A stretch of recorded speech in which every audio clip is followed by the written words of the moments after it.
Tadi disampaikan oleh Ustadz mengenai adanya hukum pembuktian gitu kita bisa bilang. Kalau untuk berzina harus ada 4 orang yang menyaksikan secara langsung perbuatannya.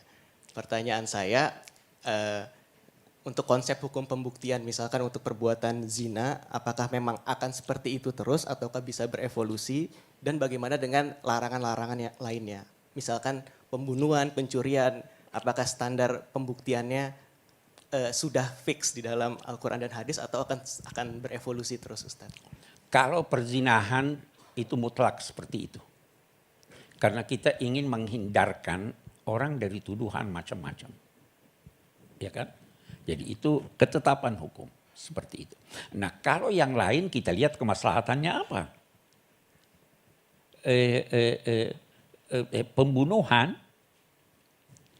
ada pengakuan atau ada bukti-bukti konkret. Harus ada bukti-bukti konkret yang bisa meyakinkan. Dan ada satu prinsip dalam hukum Islam. Hindari menjatuhkan sanksi karena ada keraguan.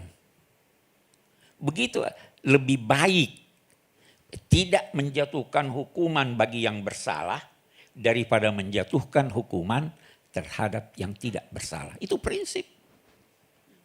Jadi pembuktian harus benar-benar konkret dan teruji. Dalam konteks perzinahan itu tidak mungkin akan terjadi. Karena apa? Islam menganjurkan jangan mendekati tempat-tempat yang buruk. Jadi bagaimana mau dia lihat? Nah, itu menyangkut perzinahan. Karena ini menyangkut nama baik orang. Saya kira begitu ya.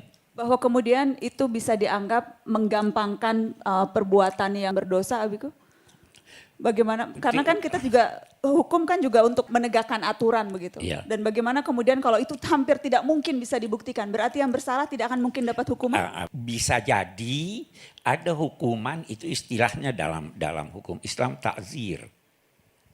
Peringatan,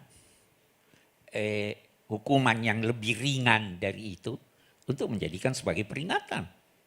Bukan lantas dijatuhkan hukuman maksimal ini. Ya kan? Ada ta'zir itu istilahnya, memperingatkan.